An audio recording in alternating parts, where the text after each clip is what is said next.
ಎಸೆಯಬೇಡಿ ಎಂದು ಪ್ರಶ್ನಿಸಿದ ದಲಿತ ವಿದ್ಯಾರ್ಥಿಗೆ ಹಿರಿಯ ವಿದ್ಯಾರ್ಥಿಗಳು ರ್ಯಾಗಿಂಗ್ ನಡೆಸಿ ಮಾನಸಿಕ ಕಿರುಕುಳ ನೀಡಿರುವ ಘಟನೆ ಹಾಸನದ ಪಶುವೈದ್ಯಕೀಯ ಕಾಲೇಜಿನಲ್ಲಿ ಬೆಳಕಿಗೆ ಬಂದಿದೆ. ಅವನಿಗೆ ಆಸಕ್ತಿ ಇದೆ, ವಿದ್ಯಾಭ್ಯಾಸ ಮಾಡಬೇಕು, ಅವನು ಡಾಕ್ಟರ್ ಆಗಲಿ ಅನ್ನೋ ಯಾರಿಗೂ ಕೂಡ ಇನ್ಕ್ಲೂಡಿಂಗ್ ಲೆಕ್ಚರರ್ಸ್, ಡೀನ್ಗಳಿಗೆ, ಅಲ್ಲಿಯ ತನಗ ಸಹಪಾಠಿಗಳಾದಂತ ಎಲ್ಲರೂ ಕೂಡ ಯಾರು ಕೂಡ ತಲೆ ಕೆಡಿಸ್ಕೊಳ್ಳಿಲ್ಲ. ಇವನ ಮೇಲೆ ಈ ಹುಡುಗನ ಎಂತ ಒಂದು ಸೆನ್ಸಿಬಲ್ ಕ್ಯಾರೆಕ್ಟರ್ ಅಂತ ಹೇಳಿದ್ರೆ, ನಾನು ಅವ್ರನ್ನ ಹೊಗಳ್ತಾ ಇಲ್ಲ, ನಾನು ಆತನ ಫೋನಲ್ಲಿ ನೋಡಿದ್ರೆ ಮಾತಾಡಿದೆ. ಹೆಂಗೆ ಅಂತ ಹೇಳಿದ್ರೆ, ಈ ಸೀನಿಯರ್ ಸ್ಟೂಡೆಂಟ್ಸ್ಗಳು ಅನ್ನನ ಹೆಸರನ್ನ, ಪಲ್ಯನ, ಚಪಾತಿನ ಡಸ್ಟ್ಬಿನ್ ತಗೊಂಡು ದರ ಸುರಿಯೋದಂತೆ. ನೋಡಿ, 143 ಕೋಟಿ ಜನ. ಹುಡುಗ ಹೇಳ್ತಾ ಇದ್ದ, ನನಗೆ ಬಹಳ ಆಶ್ಚರ್ಯ ಆಯ್ತು. ಈ ದೇಶದ 143 ಕೋಟಿ ಜನ ಅನ್ನಕ್ಕಾಗಿ ಹೋರಾಟ ಮಾಡ್ತಾ ಇದ್ದಾರೆ. ಅನ್ನ ಎಸಿತಿರಲ್ಲ ಸ್ನೇಹಿತರೆ, ಗೆಳೆಯರೇ ಅಂತ, ಅಣ್ಣವರೇ ಅಂತ ಇಷ್ಟೆಲ್ಲ ಹೇಳಿದ್ದೇ ದೊಡ್ಡ ಶಾಪವಾಗಿ ಆ ವರ್ಧನೆಗೆ ಪರಿಣಮಿಸ್ತೇನೋ ಅಂತ ನಾನು ಭಾವಿಸ್ತೇನೆ.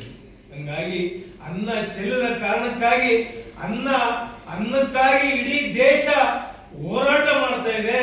ಇಡೀ ದೇಶದಲ್ಲಿ ಅನೇಕ ಜನ ಅನ್ನ ಇದನ್ನ ಸಾಯ್ತಾವ್ರೆ. ಇನ್ನ ಅನ್ನ ಎಸಿತಿರಲ್ಲ, ಸಾರನ್ನ ಚೆಲ್ತಿರಲ್ಲ, ಬಿಸಿ ಸಾರನ್ನ ಚೆಲ್ತಿರಲ್ಲ, ಈಗ ತಾನೇ ಮಾಡಿರೋಂಥ ಪಲ್ಯನ ಹೊರಗಡೆ ಬಿಸಾಕ್ತಿರಲ್ಲ ಅಂತ ಹೇಳಿದಲ್ಲ ಕಾರಣಕ್ಕಾಗಿ ಇವನಿಗೆ ಕೊಡಬಾರದಂತ ಹಿಂಸೆಯನ್ನ ಕೊಟ್ಟಿದ್ದಾರೆ.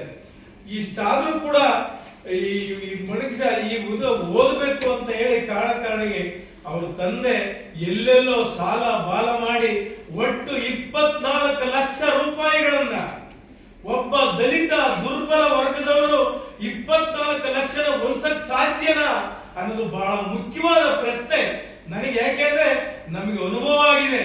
ಇವತ್ತೇನೋ ಒಂಚೂರು ಸಾಧ್ಯ ಇರಬಹುದು, ಇಲ್ಲ ಅಂತ ಅಲ್ಲ, ಆದ್ರೆ ಎಷ್ಟು ಪರ್ಸೆಂಟ್ ಇದೆ ಆ ತರ. ಶೆಡ್ಯೂಲ್ ಕಾಸ್ಟ್ನವರು 24 ಲಕ್ಷ ಕಟ್ಟಿ ಮಗಳನ್ನ ಅಥವಾ ತಂಗಿ ಮಗಳನ್ನ, ತಮ್ಮನ ಮಗನ್ನ ಓದ್ಸ ಅಂತಾರು ಎಷ್ಟು ಜನ ಇವತ್ತು ಇಡೀ ದೇಶದಲ್ಲಿ, ಇಡೀ ಕರ್ನಾಟಕ ರಾಜ್ಯದಲ್ಲಿ ಎಷ್ಟು ಜನ ಇದ್ದಾರೆ ಅನ್ನೋದು ನನಗೆ ಇವತ್ತು ಕೂಡ ಪ್ರಶ್ನೆಯಾಗಿದೆ. ಈ ಎಲ್ಲ ಹಿನ್ನೆಲೆಯಲ್ಲಿ ಅವ್ರ ತಂದೆ ಎಲ್ಲಿಗೋ ಸಾಲ ನಿಮ್ಮಂತರ ನಿಮ್ಮ ಕೈ ಕಾಲು ಹಿಡ್ಕೊಂಡು ಏನೋ ಮಾಡಿಕೊಂಡು ನನ್ನ ಮಗನ ಡಾಕ್ಟರ್ ಆಗಲಿ, ನನ್ನ ಮಗ ಒಬ್ಬ ಒಳ್ಳೆ ಪ್ರೋಗ್ರೆಸಿವ್ ಆಗಿರೋ ನಾಗರಿಕ ಆಗಲಿ, ಅಧಿಕಾರಿ ಆಗಲಿ ಅಂತ ಅವ್ರ ತಂದೆ ತಾಯಿ ಎಷ್ಟು ಕಷ್ಟಪಟ್ಟರು ಅಂತ ಹೇಳಿ ನಮಗೆ ಅರ್ಥ ಆಗ್ತದೆ. ಆ ಹಿನ್ನೆಲೆ ಒಳಗಡೆ ನನಗೆ ವಿಶೇಷವಾಗಿ ಯಾರು ರ್ಯಾಗಿಂಗ್ ಮಾಡಿದಾರೋ ಆ ಸೀನಿಯರ್ ವಿದ್ಯಾರ್ಥಿಗಳನ್ನ ನಿಜವಾಗ್ಲೂ ಕೂಡ ಸರ್ಕಾರ, ಡೀನ್ಗಳಿಗೆ ಏನಾದ್ರು ಜವಾಬ್ದಾರಿ ಇದ್ರೆ ದಯವಿಟ್ಟು ನಟರಾಜ್ ಅಂತ ಯಾರ ಹಿಂದೆ ಇದ್ದರು, ಶಿವಕುಮಾರ್ ಅಂತ ಹಿಂದೆ ಇದ್ದಂತ ಡೀನ್ ಸಾಹೇಬರು, ಅವರು ಏನು ತಲೆ ಕೆಡಿಸ್ಕೊಂಡಿಲ್ಲ.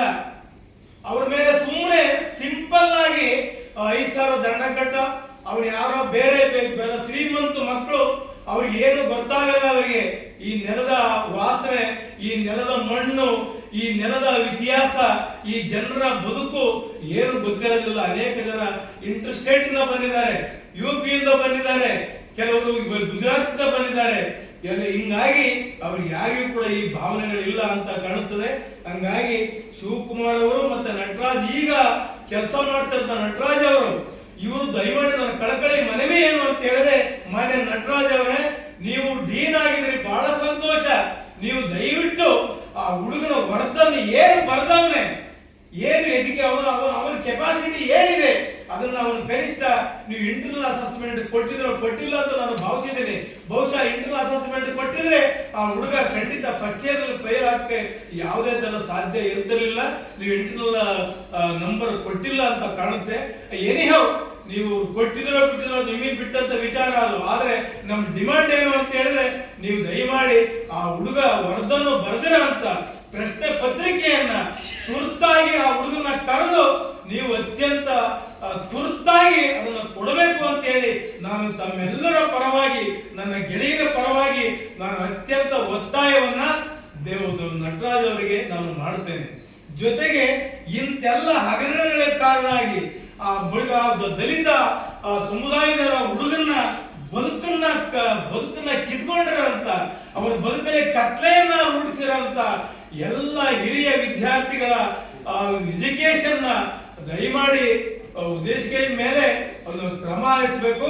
ಮತ್ತೆ ಯಾರು ಇಬ್ಬರು ಪ್ರಿನ್ಸಿಪಾಲ್ ಇದ್ದಾರೆ ಅವರು ಪ್ರಿನ್ಸಿಪಾಲ್ ಮೇಲೆ ನಿಜವಾಗ್ಲೂ ಕೂಡ ನಾವು ಯಾವತ್ತೂ ಕೂಡ ನಾನು ನಿಜವಾಗ್ಲೂ ಕೂಡ ಈ ಅಟ್ರಾಸಿಟಿ ಆಕ್ಟ್ ಬಂದಾಗ ಯಾವುದು 89ರಲ್ಲಿ ನನ್ನ ನಾಯಕರು ಚಂದ್ರಪ್ರಸಾದ್ ತ್ಯಾಗಿ ಅಂತ ಇದ್ರು. ತಾವು ಬಂದಾಗ ನೋಡ್ರಿ ಸುಮ್ಮನೆ ಕಂಪ್ಲೇಂಟ್ ಬಂದು ಸುಮಾರು 1 ವರ್ಷಗಳ ಕಾಲ ನಾವು ಅಧ್ಯಯನ ಮಾಡಿದ್ವಿ. ನಾವು ತ್ಯಾಗಿ ಅವರು ಹೇಳ್ತಾ ಇದ್ರು ಸುಮ್ಮನೆ ದೂರು ಕೊಡೋದು ಬೇಡ, ಸುಮ್ಮನೆ ಕೆಟ್ಟ ಹೆಸರು ತಗೋದು ಬೇಡ. ಬಾಬಾ ಸಾಹೇಬ್ ಅಂಬೇಡ್ಕರ್ ಸಾಹೇಬರು ಅವರು ಬದುಕಿದ 65 ವರ್ಷಗಳ ಕಾಲ 35 ವರ್ಷಗಳ ಕಾಲ ಹೋರಾಟವನ್ನ ಮಾಡಿದ್ರು. ಅವರು 4 ಮಕ್ಕಳು ಸತ್ವಾದ್ರು ಕೂಡ ಅವರು ಎಲ್ಲೂ ಕೂಡ ಈ ದೇಶದ ಬಗ್ಗೆ ದ್ವೇಷವನ್ನ, ಈ ದೇಶದ ನಾಯಕರ ಬಗ್ಗೆ ಸಿಟ್ಟನ್ನ, ಆಕ್ರೋಶವನ್ನ ಮಾಡಲಿಲ್ಲ. ನಾವು ಈ ವಿಚಾರ ಬಂದಾಗ ಎಲ್ಲಿ ನಿಜವಾಗ್ಲೂ ಕೂಡ ಅನ್ಯಾಯ ಆಗಿದೆಯೋ, ಎಲ್ಲಿ ದಲಿತ ದುರ್ಬಲ ವರ್ಗದ ಮೇಲೆ ಸವಾರಿ ಮಾಡಿದೆಯೋ, ಎಲ್ಲಿ ದೌರ್ಜನ್ಯ ಆಗಿದೆಯೋ, ಎಲ್ಲಿ ಕೊಲೆಗಡಕ ನೀತಿ ಇದೆಯೋ ಅಲ್ಲಿ ಅಟ್ರಾಸಿಟಿ ಕೇಸ್ ಕೊಡೋಣ. ಹಂಗಾಗಿ ನಾನು ಯಾಕೆ ವಿಚಾರ ಹೇಳ್ತೀನಿ ಅಂತ ಹೇಳಿದ್ರೆ ನಾವು ಇದ್ರ ಪರ ಅಂತ ಅಲ್ಲ, ಆದ್ರೆ ಇಂಥ ಒಂದು ಘೋರ ಅನ್ಯಾಯ ಮಾಡಿರ ಅಂತ 2 ಪ್ರಿನ್ಸಿಪಾಲ್ಗಳ ಮೇಲೆ ಮತ್ತು ಯಾರು ರ್ಯಾಗಿಂಗ್ ಮಾಡೋರ ವಿದ್ಯಾರ್ಥಿಗಳ ಮೇಲೆ ಖಂಡಿತ ಸರ್ಕಾರ, ಮಾನ್ಯ SP ಅವರು, ಮಾನ್ಯ ಜಿಲ್ಲಾಧಿಕಾರಿಯವರು, ಜಿಲ್ಲಾ ಉಸ್ತುವಾರಿ ಸಚಿವರು, ನಿಜವಾಗ್ಲೂ ಕೂಡ ಈ ಜಿಲ್ಲೆಯ ಜನಪ್ರತಿನಿಧಿಗಳು ಸತ್ಯವಾಗ್ಲೂ ಕೂಡ ನಿಜವಾಗ್ಲೂ ಕೂಡ ಇದನ್ನ ಅಟ್ರಾಸಿಟಿ ಕೇಸನ್ನ ಇವ್ರ ಮೇಲೆ ನಿಜವಾಗ್ಲೂ ಕೂಡ ದಾಖಲು ಮಾಡಬೇಕು, ದಾಖಲು ಮಾಡಿ ಇವರ ಬಂಧನ ಮಾಡಬೇಕು ಅಂತ ಹೇಳಿ ನಾನು ಅತ್ಯಂತ ಆಕ್ರೋಶವಾಗಿ ನಾನು ಪ್ರಿನ್ಸಿಪಾಲ್ ಮೇಲೆ ಮತ್ತು ಆ ವಿದ್ಯಾರ್ಥಿಗಳ ಮೇಲೆ ನಾನು ನಿಜವಾಗ್ಲೂ ಕೂಡ ನಾನು ಯಾವತ್ತೂ ಕೂಡ ನನಗೆ ಸಿಟ್ಟು ಮಾಡಿ ಒಬ್ಬರನ್ನು ದ್ವೇಷ ಮಾಡಿ ನನಗೆ ಅಭ್ಯಾಸ ಇಲ್ಲ. ನಾನು ಯಾವತ್ತು ನಗುನಗುತ್ತಲೇ ಮಾತಾಡೋ ಸಂದರ್ಭದಲ್ಲಿ ನಾವು 40 ವರ್ಷಗಳ ಕಾಲ ನಾವೆಲ್ಲೂ ಕೂಡ ಯಾರಿಗೂ ಕೂಡ ತೊಂದರೆ ಮಾಡಿಕೊಂಡು ಬಂದಿಲ್ಲ. ನಾವು ದಲಿತರು, ದಲಿತೇತರರು, ಲಿಂಗಾಯತರು, ಒಕ್ಕಲಿಗರು, ಕುರುಗರು, ಕುಂಚಿಡಿಗರು ಎಲ್ಲರೂ ಪರವಾಗಿ ಕೆಲಸ ಮಾಡಿರುವಂತ ಅನುಭವಗಳಿದೆ. ಅದಕ್ಕೆ ಬೇಕಾದ ದಾಖಲಾತಿ ನನ್ನ ಹತ್ರ ಇದೆ. ನಾನು ದೊಡ್ಡ ಮನುಷ್ಯ ಅಂತ ಹೇಳಕ್ ತಯಾರಿಲ್ಲ. ಆದ್ರೆ ಆ ಹುಡುಗನ ಬದುಕಿನ ಮೇಲೆ ಚೆಲ್ಲಾಟ ಆಡಿರಂತ 2 ಪ್ರಿನ್ಸಿಪಾಲರು ಮತ್ತೆ ಆ ಸ್ಟೂಡೆಂಟ್ಸ್ ಯಾರೋ ರ್ಯಾಗಿಂಗ್ ಮಾಡಿ ಆ ಹುಡುಗನಿಗೆ ತೊಂದರೆ ಕೊಟ್ಟವರು, ಅವ್ರ ಮೇಲೆ ನಿಜವಾಗ್ಲೂ ಕೂಡ ಆ ಹುಡುಗನ ಕತ್ಲೆ ಜಗತ್ತಲ್ಲಿ ಅದನ್ನ ಕಾಡ್ತಾ ಇದೆ. ಕೊಡ್ತಾ ಇದ್ದಾರೆ ಅಂದರೆ ಅಲ್ಲಿ ಅವನು ಒಂದು ಹಾಸ್ಟೆಲಲ್ಲಿ ಒಂದು ಅನ್ನ ಮತ್ತು ಚಪಾತಿ ಹಾಗೆ ಮಾಡಿರೋ ಬಿಸಿದನ್ನು ತಗೊಂಡೋಗಿ ತೊಟ್ಟಿಗೆ ಹಾಕೋದು ಈ ಥರ ಎಲ್ಲ ಕೇಳಿದರೆ ಅವನ್ನ ಇದಕ್ಕೋಸ್ಕರನೇ ಅವ್ರು ಟಾರ್ಗೆಟ್ ಇಟ್ಕೊಂಡು ಈ ಥರ ಎಲ್ಲ ಮಾಡ್ತಾಯಿದ್ದಾರೆ. ದಯಮಾಡಿ ಅವನ ವಿದ್ಯಾಭ್ಯಾಸಕ್ಕೆ ತೊಂದರೆ ಕೊಟ್ಟಂಥ DN ಮತ್ತು ಹಿರಿಯ ವಿದ್ಯಾರ್ಥಿಗಳಿಗೆ ಅಟ್ರಾಸಿಟಿ ಕಾಯ್ದೆ ಅಡಿ ಅವರಿಗೆ ದೂರು ದಾಖಲೆ ಆಗಬೇಕು, ಕೂಡಲೇ ಅವರಿಗೆ ದಾಖಲಿಸಲೇಬೇಕು ಅಂತ ಹೇಳಿ ನಮ್ಮ ದಲಿತ ಸಂಘರ್ಷ ಸಮಿತಿ ಜಿಲ್ಲಾ ಉಪಾಧ್ಯಕ್ಷರು ಉಮೇಶ್ ಅಂತ ನನ್ನ ಹೆಸರು, ನಾವೆಲ್ಲರೂ ಪರವಾಗಿ ಕೇಳ್ತಿದ್ವಿ. ಪಶುವೈದ್ಯಕೀಯ ಕಾಲೇಜಿನಲ್ಲಿ ವರ್ಧನ್ ಎಂ ಎಂಬುವರು ಪರಿಶಿಷ್ಟ ಜಾತಿ ಸಮುದಾಯಕ್ಕೆ ಸೇರಿದವರಾಗಿರ್ತಾರೆ. ಇವರು 2023ರಲ್ಲಿ ಅವರು ಕಾಲೇಜು ಸೇರ್ಪಡೆ ಆಗ್ತಾರೆ. ಕಾಲೇಜು ಸೇರ್ಪಡೆ ಆದಂಥ ದಿನಾಂಕದಂದು ಅವರಿಗೆ ಹಿರಿಯ ವಿದ್ಯಾರ್ಥಿಗಳಾದಂಥವರು ರ್ಯಾಗಿಂಗ್ ಮಾಡ್ಕೊಳ್ತಾ ಬರ್ತಾರೆ. ರ್ಯಾಗಿಂಗ್ ಏನಪ್ಪ ಅಂತ ಹೇಳಿದರೆ, ಊಟದ ಪ್ಲೇಟ್ ತೊಳಿಯೋ, ಹೊರಗಡೆ ಹೋಗಿ ಸಿಗರೇಟ್ ತಗೊಂಬಾರೋ, ಅವನಿಗೆ ಕೂತ್ಕೊಳ್ಳೋಕ್ಕೆ ನಿಂತ್ಕೊಳ್ಳೋಕ್ಕೆ ಕೂತ್ಕೊಂಡಿರೋ ಎದಳ ಮೇಲಕ್ಕೆ ಅನ್ನೋದು, ಎದ್ದು ನಿಂತ್ಕೊಂಡ್ರೆ ಕೆಳಗಡೆ ಕೂತ್ಕೊಳ್ಳೋ ಅಂತ ಹೇಳೋದು, ಈ ಥರ ರ್ಯಾಗಿಂಗ್ ಮಾಡಿ ಅವರನ್ನು ಅಮಾನುಷವಾಗಿ ನಡೆಸ್ಕೊಳ್ತಿದ್ದಾರೆ.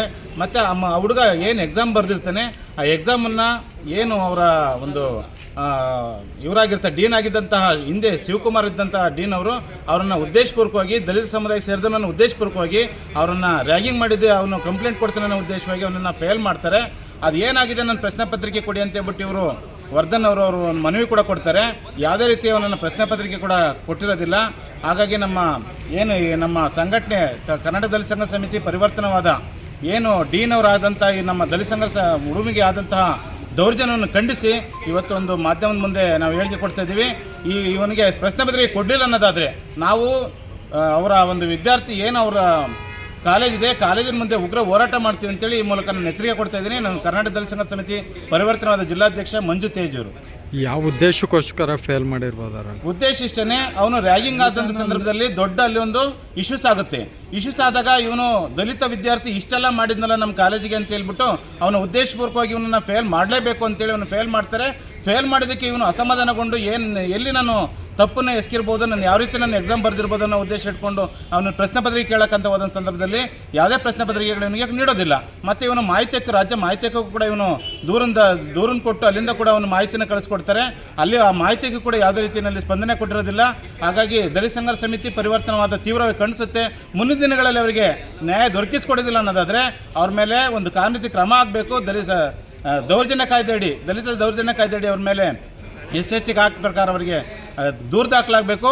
ಮತ್ತು ನೊಂದಂತಹ ವರ್ಧನ್ ಅವರಿಗೆ ನ್ಯಾಯ ಸಿಗಬೇಕು. ನ್ಯಾಯ ಸಿಗೋ ತನಕ ನಾವು ಅವರ ಕಚೇರಿ ಮುಂದುಗಡೆ ನಾವು ಉಗ್ರ ಹೋರಾಟ ಮಾಡ್ತೀವಿ ಅಂತೇಳಿ ಮೂಲಕ ಎಚ್ಚರಿಕೆ ಕೊಡ್ತಾ ಇದ್ದೀವಿ. ಹೆಸರು ಮಂಜು ತೇಜೂರು, ಜಿಲ್ಲಾಧ್ಯಕ್ಷರು, ಪರಿವರ್ತನವಾದ.